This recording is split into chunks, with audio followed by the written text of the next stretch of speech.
Karine Hamel, fondatrice de Réflexia.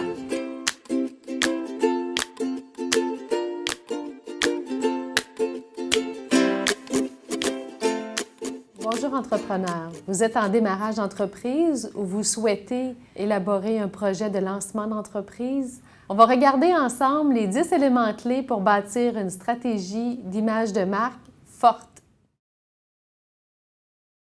L'ADN de votre entreprise est votre marque. C'est pourquoi il est important de bien la développer et de bien la réfléchir.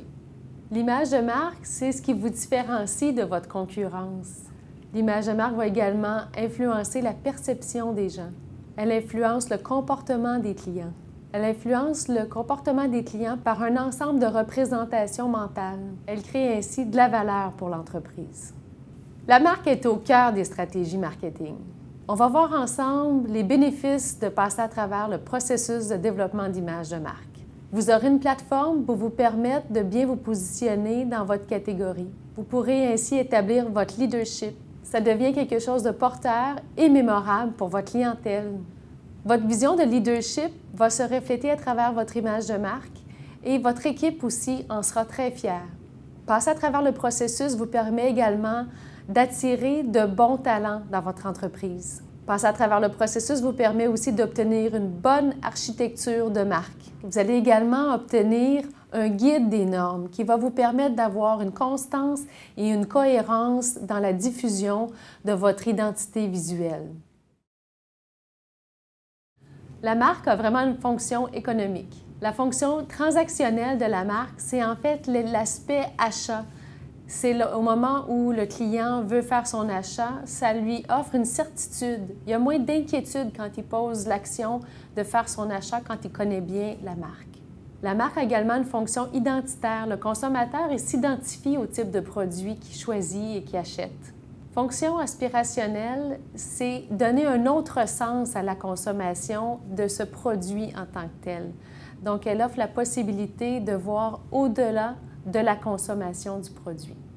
On a vu ensemble les bénéfices et les fonctions de la marque. On va voir l'aspect d'équilibre qui est important. Tout doit être pris en considération dans le processus cognitif de l'acheteur. Ces fonctions doivent être mises en perspective par rapport à la valeur perçue. La marque elle véhicule un sens, une perception, un lifestyle. En regardant le tableau ici, on peut voir que la cible est au centre de l'équilibre. D'un côté, on voit il y a l'aspect promesse, différence et justification. Alors, en quoi ça concerne le client? Pourquoi ce serait mieux d'acheter chez vous? Et de l'autre côté, on voit ici qu'il y a le prix, il y a l'effort, le temps et le risque.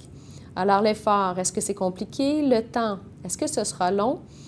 Et au niveau du risque, qu'est-ce qui pourrait ne pas marcher si jamais il prenait cette décision? Et au niveau du prix, qu'est-ce que ça coûte au client? Alors, jusqu'à maintenant, on a parlé des bénéfices, on a parlé des fonctions. Donc, il faut toujours garder en tête l'équilibre qui s'installe à travers cette dynamique de valeur perçue.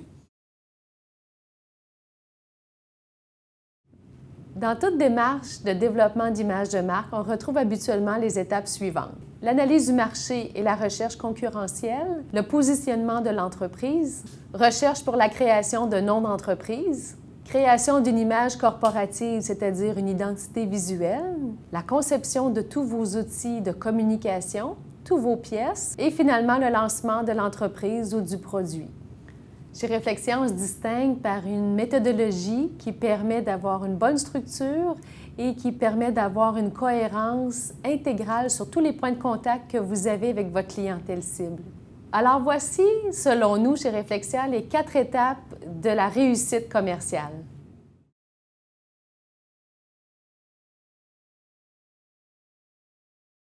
Pour assurer la réussite de votre projet, il faut partir de bonnes bases. Nous prenons le temps de comprendre vos besoins et déterminer vos objectifs d'affaires.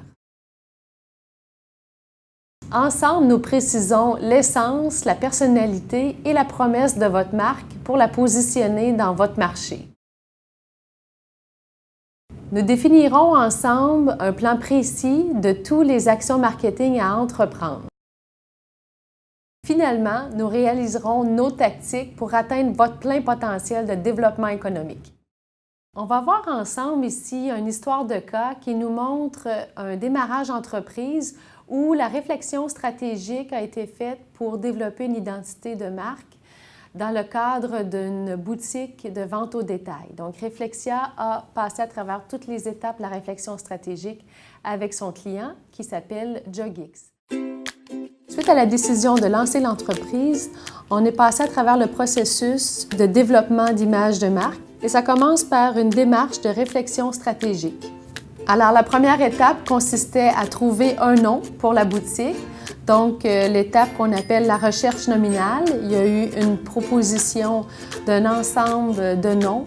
Les clients ont fait une sélection et on s'est arrêté sur le nom Jogix, qui se voulait un nom court, bilingue et qui représentait aussi Jogix, qui était le X pour extrême, expérience, exploration. On a tout de suite évidemment réservé l'URL et ensuite on a fait une proposition d'univers visuel pour l'identité visuelle qui était pour être à développer. On a fait plusieurs propositions de style de logo pour aligner la création. Et le client a choisi son logo préféré, celui qui convenait le mieux et qui rejoignait le mieux les attributs et les composantes de la marque qui avait été établie avec Réflexia lors de la démarche de réflexion stratégique. Nous lui avons présenté différentes déclinaisons sur lesquelles on pouvait appliquer le logo et avec lequel le logo pouvait être utilisé. Et vient ensuite toutes les étapes de production des pièces de communication qui ont été élaborées pour l'entreprise.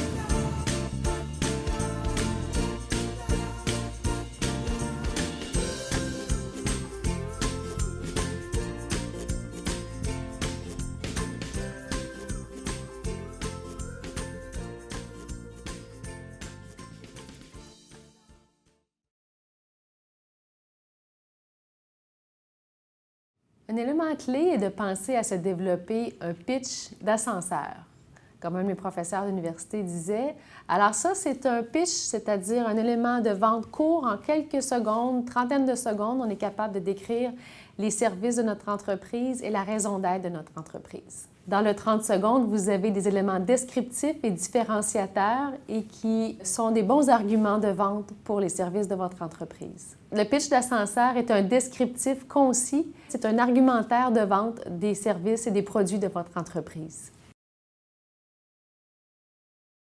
Un autre élément clé est de penser à se développer un mantra en 2 mots, ce qui vient remplacer ou compléter une mission existante, une mission d'entreprise qui est souvent générique.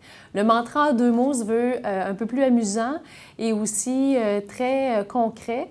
Alors, on répond à la question quand on élabore nos mantras, pourquoi la compagnie existe. Donc, par exemple, pour Google, on pourrait dire pourquoi Google existe, c'est de démocratiser l'informatique. Pourquoi Nike existe, c'est pour des vêtements athlétiques performants. Donc, 2 à 3 mots qui viennent bien décrire la raison d'être de votre entreprise.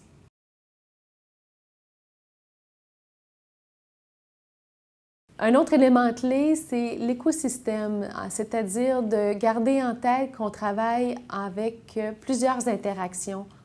Alors ici, on peut voir dans le tableau de l'écosystème nous explique qu'on ne peut plus travailler une seule idée à la fois. On travaille sur des interactions entre les différentes pièces. On voit ici les ramifications dans le tableau. On voit comment elles jouent ensemble, comment les données circulent, comment les messages doivent s'ajuster aussi.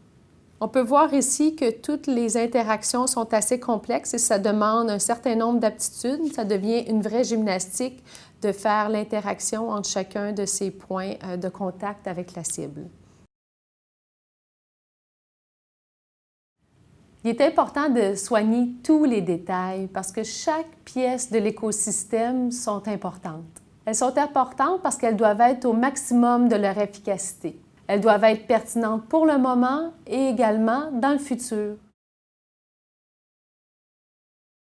Alors, notre dernier élément clé est de chercher la cohérence. La marque est bien au-delà de la communication. Il faut chercher la cohérence dans tous les points de contact avec votre clientèle. Nous sommes obligés de regarder la marque de façon globale. La cohérence est fondamentale pour une marque dominante.